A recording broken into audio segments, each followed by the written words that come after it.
இன்றைக்கு மத்திய அமைச்சர் மதிப்புக்குரிய அஸ்வினி வைஷ்ணவ் அவர்கள் பல்வேறு சர்ச்சைகளுக்கு இடையில் இன்றைக்கு அவர்கள் சாதிவாரி கணக்கெடுப்பை மத்திய அரசு எடுக்கும் என்று அறிவித்திருக்கிறார்கள். அதை தமிழக பாரதிய ஜனதா கட்சியினுடைய சார்பாக நான் மனதார அதை நான் வரவேற்கிறேன். தமிழகத்தில் அந்தந்த மாநிலத்தில் தான் ஜாதி கணக்கெடுக்க முடியும். இது மத்திய அரசுக்கு வர பாரதிய ஜனதா சொல்லிட்டு குறிப்பாக இன்னைக்கு செல்வ பெருமையை அதை சொல்லிட்டாங்க. இதற்கு முன்பாக மக்களை ஏமாற்றி இருக்கிற இது மாதிரி பாரதிய ஜனதா கட்சி தெரிவித்தனால தற்போது அவங்க அமைச்சரே நாங்கள் தான் நடத்துவோம், எங்களால் தான் நடத்த முடியும்னு சொல்லியிருக்காரு. யாரு செல்வ பெருமையை சொல்லிட்டாரு, காங்கிரஸ் கட்சியோட தலைவர் சொல்லிட்டாரு. ஆனால் நாங்கள் இது முதல்ல இருந்தே வலியுறுத்தி வரோம். இது மக்களை ஏமாற்றக்கூடிய செயலா இருக்கு. இது ஒட்டுமொத்தமாக ராகுல் காந்திக்கு கிடைத்த வெற்றி அப்படின்னு சொல்லியிருக்காரு. மதிப்புக்குரிய செல்வ பெருந்தை அவர்கள் எனக்கு நெருங்கிய நண்பர். அவர் காங்கிரஸ் கட்சியை சார்ந்தவராக இருந்தாலும் என்னுடைய நண்பர் தான். நான் அவருக்கு தெரிவித்துக் கொள்வது, பாராளுமன்றத்தில் 2010ஆம் ஆண்டு மதிப்புக்குரிய முன்னாள் பாரத பிரதமர் மன்மோகன் சிங் அவர்கள் சாதிவாரி கணக்கை நடத்த வேண்டும் என்று சொன்னபோது வேண்டாம் என்று சொன்னவர் இன்றைய ராகுல் காந்தியினுடைய தந்தை மதிப்புக்குரிய ராஜீவ் காந்தி என்பதை நான் உங்கள் அனைவருக்கும் உங்கள் வாயிலாக நான் தெரிவித்துக் கொள்கிறேன். அதே நேரத்தில் மண்டல் கமிஷனுக்கு எதிராக அவங்க பாராளுமன்றத்தில் பேசியது இன்னும் பாராளுமன்றத்திலே பதிவில் இருக்கிறது. ஆக அவர்கள் தான் சட்டமன்றத்திலே பல்வேறு கருத்து வேறுபாடுகளில் கடந்த நம்ம தமிழக சட்டமன்றத்தில் கூட சாதிவாரி கணக்கெடுப்பு நடத்த வேண்டும் என்று சொன்னாங்க.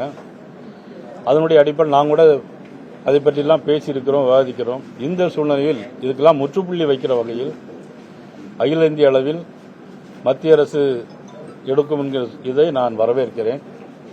அதே நேரத்தில் பல மாநிலங்கள் சாதிவாரி கணக்கெடுப்பு எடுத்தாங்க, வட மாநிலங்கள். அதில் பல்வேறு குளறுபடிகள் இருந்தது. அதில் ஒரு வெளிப்படைத்தன்மை இல்லாமல் இருந்தது. அந்த வெளிப்படைத்தன்மை இல்லாமல் இருந்தனால தான் அந்தந்த மாநிலங்கள் எடுத்த சாதிவாரி கணக்கெடுப்பு என்பது அது நிறுத்தி வைக்கப்பட்டது. சிலது நீதிமன்றங்களுக்கே போயிருந்தது. சாதிவாரி கணக்கெடுப்பை ஒரு தரப்பு விடுதலை சிறுத்தையினர் ரவிக்குமார் ஆதரிச்சிருக்கிறாரு. வேறு கட்சிகள் ஆதரித்தாலும் கூட எங்களால தான் கொண்டு வரப்பட்டது, எல்லா கட்சிகளும் அது உரிமை கொண்டாடுறாங்க. எப்படி பார்க்குறீங்க? இதுல உங்களுக்கெல்லாம் தெரியும், இன்னைக்கு ஆளுங்கட்சியாக இருக்கக்கூடியது அகில இந்திய அளவில் பாரதிய ஜனதா கட்சி, உலகத்திலே மிகப்பெரிய கட்சி. இன்னைக்கு 300க்கும் மேற்பட்ட நாடாளுமன்ற உறுப்பினர்கள், 1500க்கும் மேற்பட்ட சட்டமன்ற உறுப்பினர்கள் கொண்ட மிகப்பெரிய கட்சி. அதுதான் இந்தியாவே ஆண்டுட்டு இருக்கு. உலகத்தே ஆண்டு கொண்டிருக்கிற தலைவராக பாரத பிரதமர் நரேந்திர மோடி அவர்கள் இருந்து கொண்டிருக்கிறார்கள். ஆக ஆளுங்கட்சிக்காரங்க தான் கொண்டு வர முடியுமே தவிர எதிர்கட்சிக்காரங்கள் அதை எப்படி கொண்டு வர முடியும்?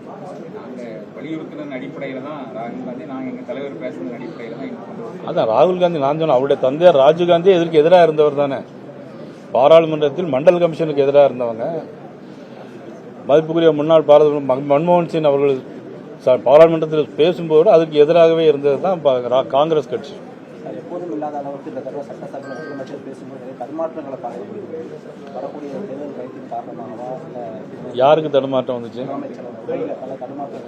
இல்ல அதான் இன்னைக்கு அது என்னன்னா முதலமைச்சருக்கு மட்டுமே இல்லை, ஒவ்வொரு அமைச்சர்களும் பேசும்போது, நீதி அமைச்சர் கூட பேசும்போது தேர்தல் நீங்க கூட்டல் கழித்தல் கணக்கெல்லாம் பாக்குறீங்க, ஆனா நாங்க தான் எல்லாம் வெற்றி பெறுவோம் அப்படின்னு சொன்னாங்க. ஆனா ஒரு தனி நபரோ தனி மனிதனோ மக்களுடைய வாக்குரிமையோட உரிமை கொண்டாட முடியாது. இதெல்லாம் இப்போன்னா தேர்தல் தேதி அறிவிக்கணும், தேர்தல் நடக்கணும், அப்புறம் வாக்கு முடிக்கணும், அதுக்கப்புறம் தான் யார் வெற்றி வாய்ப்புன்னு சொல்ல முடியும். இதில் நாங்கள் ஜெயிப்போங்கிறது அவங்களுடைய ஒரு நம்பிக்கை. அவங்களுடைய நம்பிக்கை நான் குறை சொல்ல மாட்டேன். ஆனாலும் மக்கள் தான் முடிவு செய்யணும்.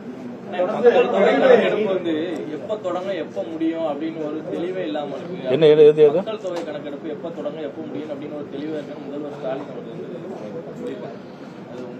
அது எப்படின்னா, இது ஒரு சாதாரண விஷயம் இல்லை. இது 140 கோடி மக்களுடைய பிரச்சனை. இது ஒரு சாதாரண ஒரு மாவட்டத்தினுடைய நிர்வாகமே பண்ணும்போது பல்வேறு செய்திகளெல்லாம் முன்வைத்து ஆராய்ந்து பார்த்து அதெல்லாம் எடுக்க முடியும். ஆனால் இது ஒரு மாநிலம் இல்லை, பல மாநிலங்கள். ஒரு மாநிலத்துக்கு ஒரு மாநிலம் ஜாதி வேறுபாடு வித்தியாசப்படும். ஒரு இடத்துல ஓபிசின்னு இருக்கும், ஒரு இடத்துல ஃபார்வர்ட் கம்யூனிட்டி இருக்கும். உதாரணத்துக்கு நீங்கள் பார்த்தீங்கன்னா, இப்போ கன்னியாகுமரி மாவட்டத்தில் எம்பிசி கிடையாது, அதே கம்யூனிட்டி இங்கே எம்பிசின்னு இருக்கு. புதுக்கோட்டை மாவட்டத்தில் எம்பிசி கிடையாது, இதில் ஓபிசி எம்பிசி, இதில் நிறைய வேறுபாடுகள் இருக்கு. இதெல்லாம் எடுப்பதற்கு சில கமிட்டி போட்டு உடனடியாக நடத்த முடியாது. இதற்கு சற்று கால அவகாசம் வேணும். 4 வருடங்கள் முடிந்தது. பிரச்சாரத்துக்கு போதே உதயநிதி சொல்லியிருந்தாரு, கடைசி வரை நீட் தேர்வோட ரகசியம் சொல்லாமலே இருக்கிறாரு.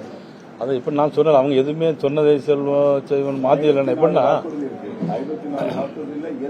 அதுல எங்கிட்ட வந்து நீட் தேர்வு ரத்து பண்ணதுக்கான ரகசியம் இருக்குன்னு சொல்லி பிரச்சாரமே பண்ணார் கடந்த சட்டமன்ற. அதான் எப்படின்னா நீட்டு தேர்வுங்கிறது யார் கொண்டு வந்தாங்க? காங்கிரஸ் ஆட்சி கொண்டு வந்தது. அப்ப யார் முதலமைச்சராக இருந்தாங்க? மதிப்புக்குரிய கலைஞர் தான் முதலமைச்சராக இருந்தாங்க. அவங்களே கொண்டு வந்துட்டு அவங்களே வேண்டாம்னு சொல்றாங்க. அதாவது போகாத ஊருக்கு வழி சொல்லலாம். அதாவது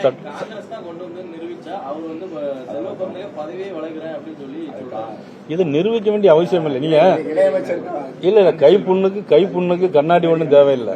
நீங்க 2010 வருஷத்துல யார் ஆட்சியில் இருந்தாங்க நீங்க சொல்லுங்க பார்க்கலாம். இல்ல நீங்க சொல்லுங்க பிளீஸ். ஆமா அப்பதானே கொண்டு வந்துச்சு.